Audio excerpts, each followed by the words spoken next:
さてどうやってこいつから逃げてやろうかな。その壁破ると近道か。よし、なやせ。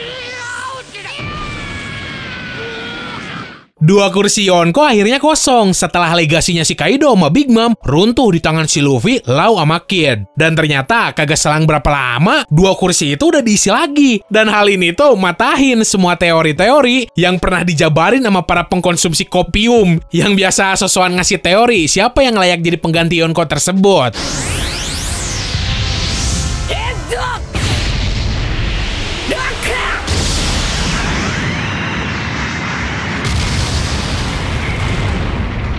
Jujur sih sebenarnya dari pas awal si Luffy dan kawan-kawan gelut sama Kaido Big Mom, gua nyangkanya Doi kagak bakal masuk jadi Yonko dulu pas udah ngalahin mereka, melainkan langsung ngelangkah jadi Raja Bajak Laut. Nyatanya si Luffy masuk jadi salah satu dari 4 kaisar lautan. Si Kid aja sampai ngamuk gara-gara kagak terima kalau si Luffy yang jadi Yonko setelah ngeliat kabar di koran.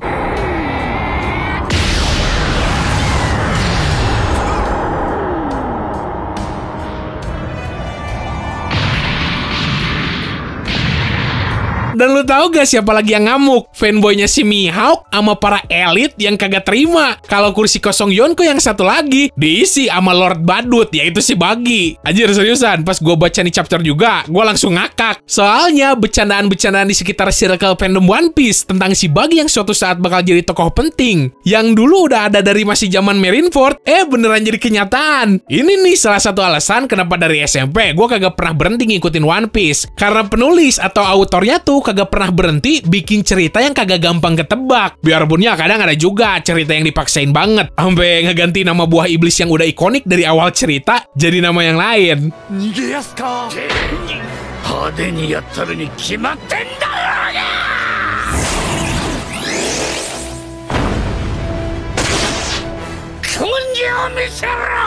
Tapi ya kita kesampingin aja hal itu, karena yang lagi panas sekarang tuh alasan kenapa si Buggy bisa ngedudukin posisi Yonko. Hal ini tuh jelas jadi tanda tanya gede banget buat semua orang yang ngikutin One Piece. Apalagi banyak yang nganggep seandainya si Buggy jadi Yonko, titel Kaisar Laut tersebut seakan dibikin buat bercandaan doang dan kagak begitu penting siapa yang ngedudukin. Gini, soalnya pas dulu si Buggy jadi si Chibukai kan, emang wajar. Apalagi Doi jadi salah satu yang ikut andil di perang Marineford. Udah gitu, Marin juga udah tahu koneksi si Buggy sama Roger. Makanya si Buggy dikasih undangan buat masuk si Chibukai. Biarpun gak lama setelah masuk, si Chibukai malah bubar.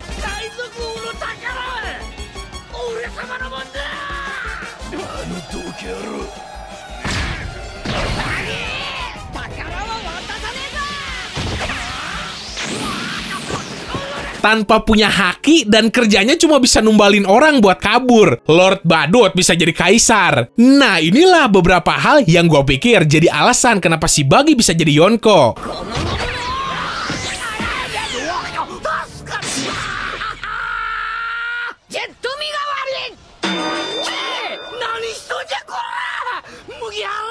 Yang pertama, pengaruhnya di dunia bawah, terutama perdagangan ilegal, sampai penguasaan pulau-pulau jauh lebih luas sama gede daripada yang kita semua kira. Karena perlu tahu, salah satu syarat kenapa Yonko bisa diakuin tuh gara-gara punya pulau jajahan. Contohnya ya kayak si Big Mom yang megang pulau manusia ikan dulu setelah si Shirohige mati, sama si Kaido yang nguasain Wano. Si Luffy sendiri, Doi kagak perlu capek-capek nyebarin namanya buat ngejajah, karena kan udah ada si Bartolomeo yang kocaknya ngeinvasi pulau-pulau dan nyebarin bendera topi jerami sebagai penguasanya. Malahan Doi pernah ngejajah daerah kekuasaan si Shanks. Udah gitu benderanya dibakar, diganti sama punyanya si Luffy. Terus kerajaan-kerajaan yang selama ini udah si Luffy selamatin juga pada akhirnya pasti mihak kelompok topi jerami. Nah, buat kasusnya si Buggy, biarpun kagak pernah dikasih lihat, udah pastilah Doi juga punya pulau jajahan. Apalagi Doi itu jadi penyuplai senjata ilegal terbesar di dunia One Piece setelah kekalahannya si Doflamingo, yang bikin si Buggy jadi salah satu nama besar di dunia bawah.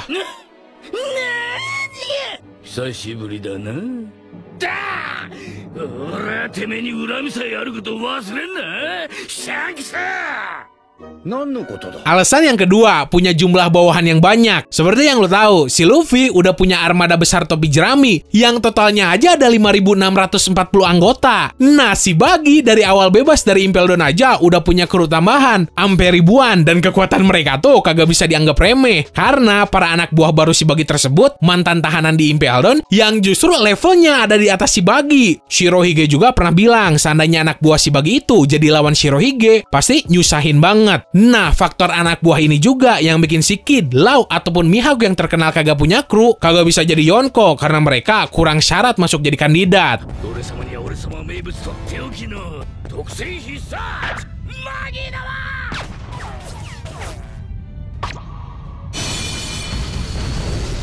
Yang ketiga, punya koneksi sama tokoh-tokoh ternama di One Piece. Malahan ada yang bercanda bilang kalau waktu dulu si Shanks naik ke Marijoa buat ngediskusiin seorang kapten bajak laut tuh, ya si Buggy orangnya. Udah gitu, si Buggy juga terkenal sebagai salah satu mantan kru dari Raja Bajak Laut Roger.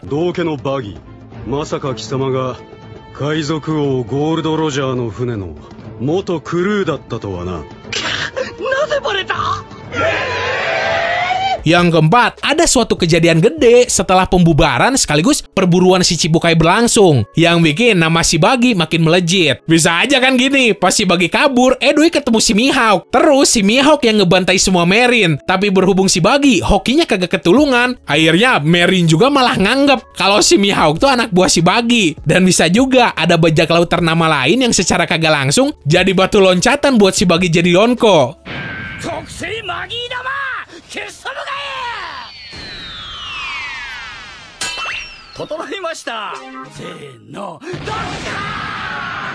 Yang kelima, latar belakang yang kuat. Entah itu dari background keluarganya ataupun jasa-jasa yang pernah mereka lakuin, makanya si Buggy jadi salah satu kriminal yang di-respect semua orang. Ya lu lihat aja si Luffy, kakeknya pahlawan Marine, bapaknya pimpinan tentara revolusi. Jadi ya privilege dari orang tua juga ngaruh banget. 俺様の快進撃はもう誰にも止められねえ。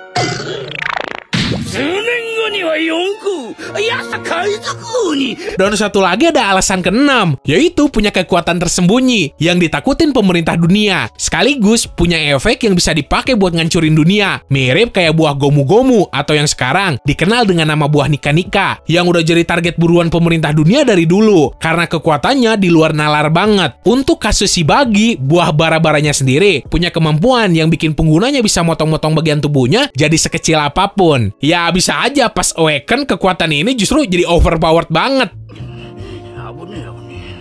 Oh, そういえばさっき船長が。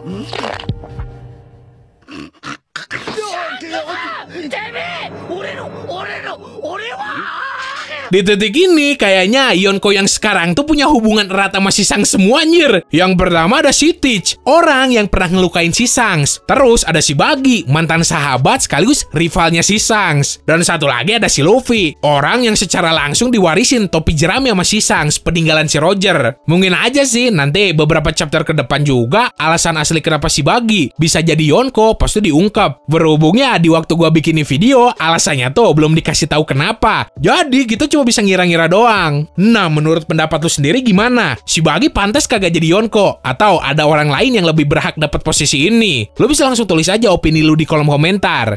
Doke no Buggy da. Kaizoku. Buggy kaizoku da. Mishu dono, ade ni soko udoku na. So, semoga lo enjoy dan bisa nambah informasi lo seputar dunia One Piece. Buat yang belum subscribe ke Distrik Anime, silakan lo bisa langsung gomu-gomu no pistol aja tombol subsnya. Karena kalau gitu kan, gua juga jadi makin semangat bikin videonya lagi. Sekian dari gua, sorry kalau udah salah-salah kata. Bye!